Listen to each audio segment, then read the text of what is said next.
How's it going, guys? This is the American Foot Channel, and today we are talking English football, more specifically the Premier League and the Championship. So the Premier League actually finished today.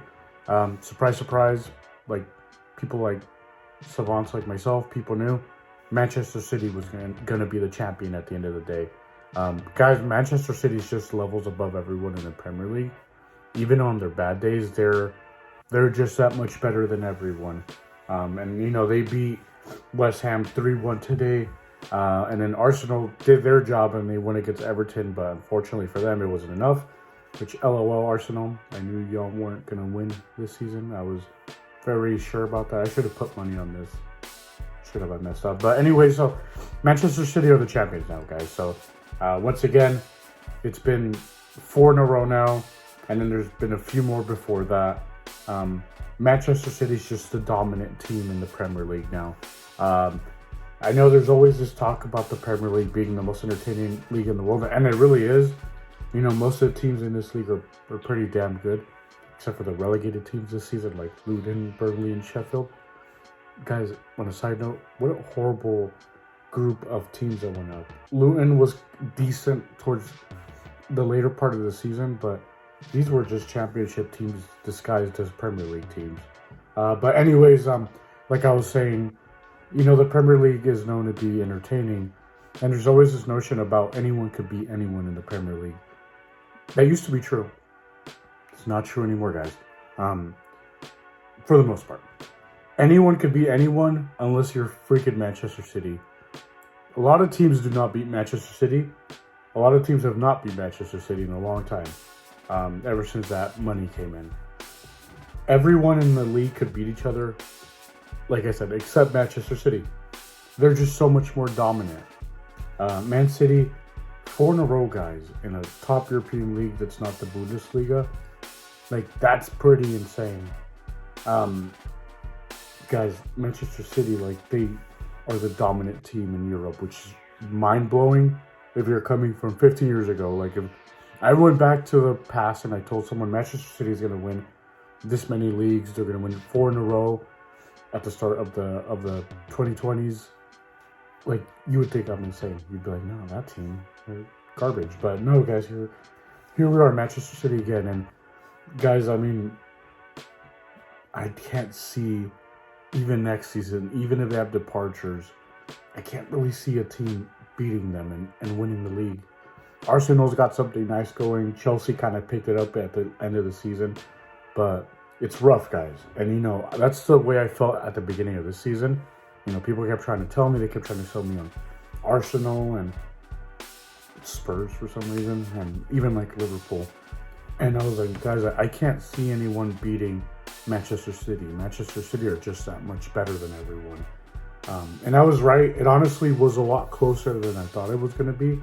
That's because Man City had a couple sus performances throughout the season. But, I mean, guys, they did. At the end of the day, Manchester City won. They're Premier League champions again. And, now, like, that begs the question, like, is the Premier League becoming what people like to call the Farmers League, where the same damn team wins every season? No, that's not the case. But, like I said, it's not as open. It's not as contested as people like to make it seem. The Champions League spots are, because, like, Aston Villa are in the Champions League, and last year was Newcastle, who were kind of a surprise. But that's about it. Other than that, guys, it's when the same team keeps winning like that, I mean, you can't really excuse that, right? The other teams just aren't as good. But, yeah, guys, Manchester City are champions again. I mean, surprise, surprise, right? Man City. And then, like I said, we had Luton, Burnley, and Sheffield. They went down. Nottingham Forest just survived.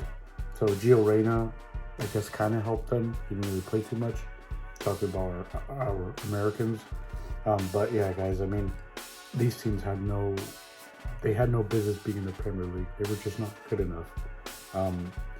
I think that the crop that's coming up, which I'm going to talk about that in a bit, I think they're going to be better than these teams. These teams were not competitive at all. And then, obviously, at the top, like, when you have these teams go against, like, a Manchester City and Arsenal, Liverpool, they're going to get smashed. So, once again, that whole parity thing that people try to sell in the Premier League, it's not 100% accurate. And guys, now going from one of the most predictable leagues in the world to one of the most unpredictable leagues in the world, the EFL Championship. So, for those of you who don't know, that is the second tier of England. That league is as fascinating as ever, as always. Like I said, I think the teams going up this season are better than the ones that went up last season, for sure. Some teams with a little more pedigree. You got Leicester City, who actually won the Premier League a few years ago. So now, well, last season they got relegated, and very surprisingly. But now they're back for sure. And then you got Ipswich Town, who I don't think I ever saw play in the Premier League, now that I think about it. I think by the time I started watching the Premier League, I don't think they ever played in it when I started watching it. So it's going to be my first time seeing them. So that's pretty fascinating. I mean, if you know, like, kind of what happened with their team recently, and they were even, like, in the third tier, and it's fascinating. It's super fascinating. And I think they'll be a pretty tough team in the championship. Hopefully they can hold on to some of those players they have. But yeah, Ipswich and Leicester City, like that's pretty fascinating. Getting Leicester City back in the Premier League, they have to be there. They're a team that just won it, like, just not even 10 years ago at this point, guys. Like, they have to be in it. So they deserve to be in the Premier League. That's what I'm trying to say, guys. That's what I think, right?